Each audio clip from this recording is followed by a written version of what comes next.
Another vegan recipe for you. So we're gonna be making vegan meringue with chickpea juice. I don't know about you, but I'm excited. So just pour some into a bowl, and this wonderful stuff is called aquafaba. With a name like aquafaba, it has to be good. A lot of people use it as an egg replacement. So this is cool.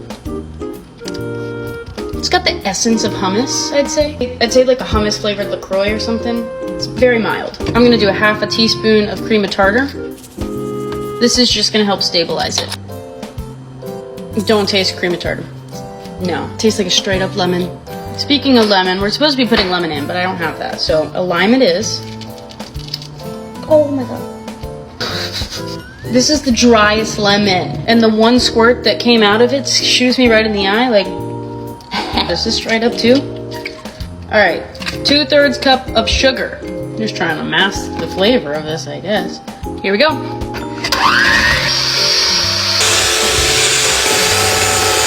After about 20 minutes of mixing, I actually get this. I am so impressed right now.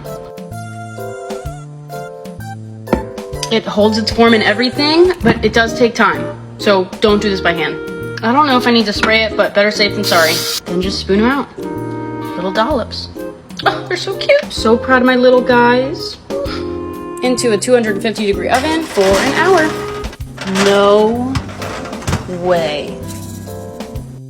I'm shocked. It's like I'm petting a ghost.